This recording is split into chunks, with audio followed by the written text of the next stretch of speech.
Hello and welcome to Kenya Fan TV Euro edition, and we are in Lagos Kitchen here in Logai. Together with me, Joe Boy and Steve. Steve, yeah.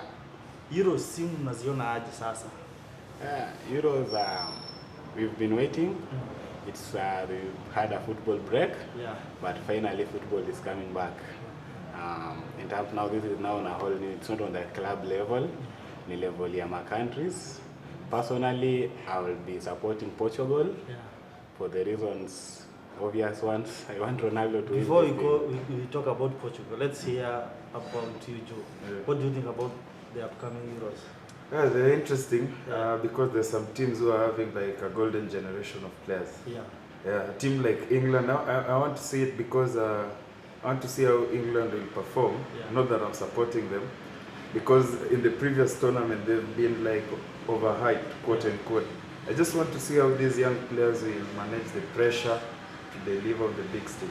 You know, England have been the best escorts. Yeah, they've been flower girls for a while. You know? Yeah, they've been the flower girls for a while. Now let's talk about the groups, and we start with Group A. Group A, we have Italy, Switzerland, Turkey, Wales. What do you think about the group? I think it's an outright win for Italy. I think Italy will top the group. Yeah. But then it's gonna be a tug of war. It's gonna be a tug of war between the other three. But I think Switzerland might just come in second because of the experience. But Wales are good up front. But when you look at the back line, it's a bit shaky. So it will reach a point maybe goal difference will come to matter. So the underdogs are the Turkish. Yeah, Turkey are underdogs, but the others should be very careful. They could be the dark horses too. Steve, yes. Group B, we have Belgium, Denmark, Finland, and Russia. For me, Group B is an easy group. Yeah. Belgium will definitely top the group. Yeah. They have very quality players. Yeah. And Russia, they are also a good team. If you saw what happened in the previous World Cup, they had a very cohesive team. Yeah, walitesa kabisa. And but Denmark is also good. Denmark, you cannot write off Denmark. Because the likes of Braithwaite, the likes of Eriksen, you cannot write off Højbjerg. You cannot write off Denmark. Finland for me are the underdogs. So I'll go for Belgium topping the group, either Russia and Denmark. One of them will come second. Tutaona tu. Joe, sasa tuingie Group C. This one is just Austria, Netherlands, North Macedonia, and Ukraine. Do you think Netherlands waliangukia kuwekwa kwa hii group? Not really, because I've been watching the friendlies. And when you look at Austria, most players play in the German league. Yes. And they have this crazy high press. Actually, I think Alaba is their captain. Alaba is one of the senior players there. And they have some nice creative players, but they also have some intense press. You know German teams press, Austria is a team to watch, and also Ukraine, because Shevchenko, as you've seen, he's been under some elite coaches, and he seems to have taken some bits of brilliance from those coaches. With North Macedonia, they surprised Germany. Was it? They beat Germany. So you never know with football. Anything can happen, especially in the international stage. Group Papa nani na nani. So it's an open group. For me, it's Netherlands. And Austria. Yeah. Ukraine will come in a close third. Sasa, Steve. Yes. Tuingie huko Group D. Kuna Croatia, Czech, England, Scotland. Sasa vitu imeanza kuwa ngumu sasa. Croatia tunaona ni Modric. Croatia tunaona kina Modric, kina Kramaric. Croatia actually have very good players. And remember in 2018 walifika final. 2018 World Cup. Na hiyo squad yote haija change sana. And watu wengi waongea historia ya Croatia. They are just being considered as a minor team.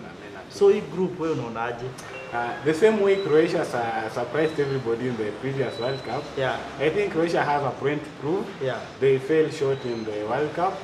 I think in these Euros, they'll be coming with the motive of now getting that final step. You know, when you get to a final and you lose the final, the next step you always want to make is get that silverware. Yeah. So with England in the group, I know England, there are high expectations with England. England has been the flower girls all along. Yeah, Everybody has the been flower talking about girls. England. I assure you, despite all the big names they have, Yeah. England's they will be the flower girls. Why? They will be the watasidikisha mrembo. Waka kwa Holter. Mpaka kwa Holter. But you know, England has a very good set of players, honestly. So I don't know why people you're saying England will be the flower girls. I'd love to see England perform. But the history. Yeah, I know there's history. Despite all, They have a chance. they have a chance. Yeah, They have a chance. They have a chance, but also they might be a dark horse in this group. It's a very tricky group. Because you can't rule out. Scotland. No, even not Scotland. Czech Republic. They are Sushek in the midfield, but their fullbacks, fullbacks are shocking. Yeah. the Fulham. So, Joe, tukuje sasa interesting group. That's group E. Tuko na Poland, tuko na Slovakia, Spain na Sweden. So group unaiona aje? Oh, you know my team is there. Spain. Oh, Spain. Champagne football, you know what I Champagne mean? football. Hakuna kupura, ball inachezea chini. Ni brains at work. Hakuna nguvu, hakuna bidii. Ni ball inatembea. Unaelewa? So we timu yako the one I think unaona itashinda ni Spain. Spain itatopi group. Yeah. Spain itatopi group alafu ikifuatwa na this is tricky, but I think Poland will come in second. Yeah. Because Sweden are a good team, but kuna hiyo leadership haiko as such. Kwanza vile Ibra. If Ibra was there, kuna vile angewachocha. But you know they have a very good defense. They have a very good defense. Wanaenda kuface akina Lewandowski na akina nani? Akina Aspas. It's just a one player. Hello, for Poland it's just Lewandowski. But he always shows up. He always Trust shows up me, he will. for Bayern Munich. Haya, hii inawaweka nyinyi wote sasa. Inaitwa group F, the group of death. Group of death. We have France, Germany, Hungary, Portugal. Group of death. Si wote tuanze na wewe. Timu yako naona iko hapa. Yeah, you know my team is there. Your beloved team. My beloved team, Portugal is there. And it's quite unfortunate that we are in such kind of a tough group. You know, Germany and Spain are the leading teams that have been winning the Euros. They both have three. No, the last I guess. time German won was in 1996 Euros. But they have three. So hata hii generation inacheza. They were young. But you know they have standard players. They have quality players for me. And most of them are not born by the way. And when you look at France, you saw Mourinho the other day saying if France doesn't win anything less than a win for France in this tournament will be an unsuccessful season for them. France have got a very good young squad. They are very cohesive. They've got a good coach, the champs. Hungary are definitely the underdogs in that group, but I'll go for Portugal definitely and France. I don't know. Germany, I don't know. Maybe France and Germany. Wacha kwanza nisip juu hii. Yeah, that deserves a sip. It's France, Germany, Hungary, Portugal. Yeah. Haya, to you. This is a tough group, Very but I think definitely France will go through because I've seen from the call-up there's a difference. They've brought in Benzema. Benzema hasn't played since 20. Is it 20? No, he wasn't in the World Euros. Cup since the sex-tape scandal. Valbuena. Yeah, so he's the reason why the coach brought him in is because with France you can't. Most teams will not like put a high press. They'll put a low block because of Kylian Mbappe and Kingsley Coman. They always like getting behind, and they have one man called Paul Pogba, pass master. He can make a pass as far as Oloitoktok, you know what I mean? Like that guy can pass the ball. So he brought in Benzema because of the low block low blocks they'll face, Benzema can always get out of a tight situation. You understand? And you are forgetting one very important guy in France. Eugene. Eugene. Kante. Ngolo. But you know, Kante. Ngolo, from the way I've watched him while playing for France, he's not as box to box as he is with Chelsea. Yeah. Most of the time he's always like sticking. Yeah. Pogba, he gives Pogba that freedom to run around. Pogba to and go Kante forward. work very Yeah. Perfectly. It's a perfect combination because I realized Pogba doesn't fancy defending. That's why we even saw he gave a penalty to, was it Roma?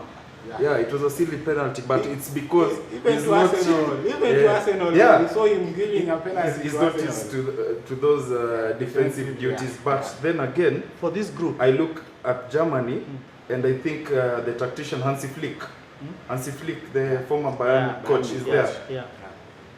I think he'll bring in some changes, and I think they'll flourish because they were becoming deadwood under Joachim Löw. Joachim. So I think. So you're writing off Germany? I'm not writing off. I'm saying they have a chance. They have a chance, but anyway, if I go for the final standings, I'll go with Portugal, France. It's at surface. I think it's Portugal, France because pia ukiangalia Portugal, they have too many leaders in the dressing room. For me, I think I'll just go these tournaments. There is a possibility Germany will sneak in together with Portugal. France. You're writing off France. France and Hungary will just be... Nah. And you might be surprised if Hungary does Are you mad? Yes, that's my madness. Yeah. Oh, I don't see France crashing out of the group They'll stages. crash out of the group Really? stages. So early because yes, and that was group analysis. We'll be back again with best player analysis.